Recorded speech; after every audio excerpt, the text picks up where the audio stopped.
cando se rompe o segundo molde, ou falsa campá, pero conservando inteira a cazoleta superior que terá posterior utilización. A continuación, énchense con barro as partes que circundan ao soporte do badalo e alísase, utilizando posteriormente a cazoleta que se reservara para producir as ascuas que servirán para secalo.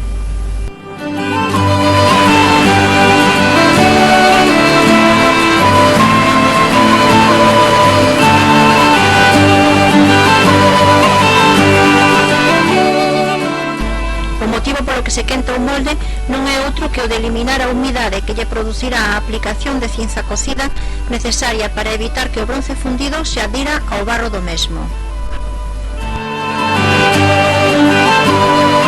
O terceiro molde é agora colocado concéntricamente co primeiro, quedando entrambos unha cavidade que é a que anteriormente ocupaba a falsa campá.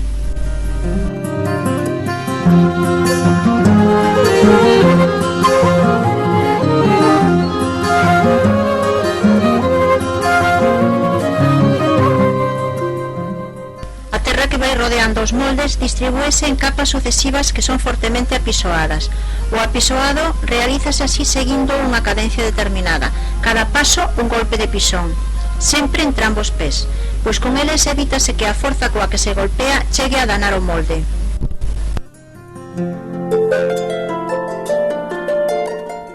Cando as capas de terra alcanzan a cota superior dos moldes das campás, colócanse os moldes dos cabezais, cun respiradoiros prolongados co obxecto de que queden a un nivel superior que o burato de alimentación.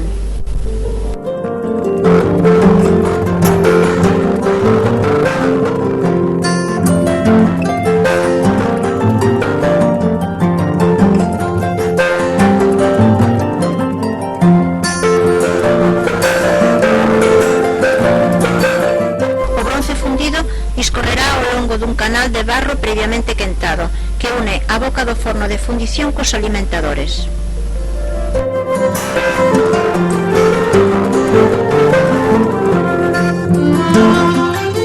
As vellas campás das igrexas, inservíbeles por rotura ou polo paso do tempo, son aproveitadas polos irmáns ao campo para a fabricación de outras novas, rompéndoas previamente a golpes. Logo pésanse e a continuación pasan ao crisol xunto co cobre para ser novamente fundidas.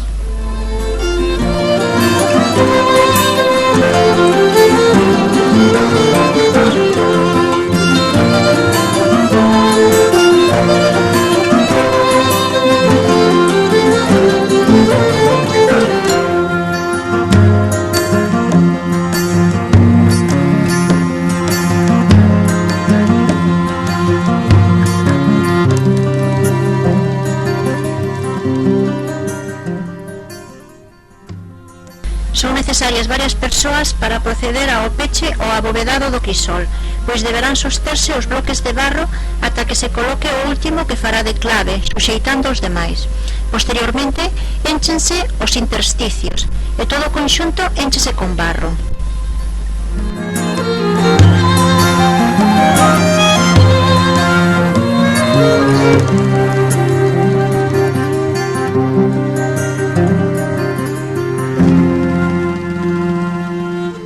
Un signo inequívoco de que a fundición comezou é o fume que dende o lonxe se observa elegante sobre o obradoiro dos campaneiros. Son necesarias enormes cantidades de leña ata conseguir que o lume chegue a fundir o metal. Queimarase a sí mesmo leña polo rego de barro, por onde discorrerá o bronce a súa saída do crisol, co obxecto de procurar lapa quente ao chorro de metal.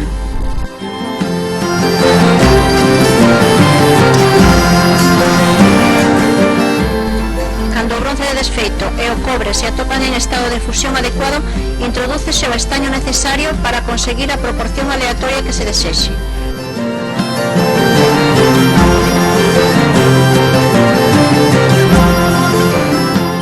Entonces, procédese a sacar as caparuzas de barro que cobren os respiradoiros dos moldes, así como as tapas dos alimentadores nos que se introducen os antonillos, varas aguzadas que obstrúen momentaneamente a entrada do caldo a fin de evitar que se colen as escouras que desta maneira flotan sobre o metal.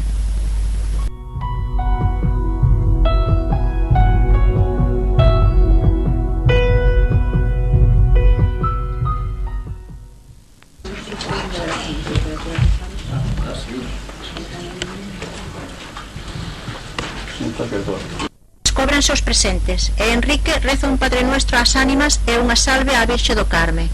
Logo, co extremo dun varal, fúndese o tapón que pecha o crisol, do que emana un chorro de bronce fundido. Cando as canaletas están cheas, álzanse o santo niño.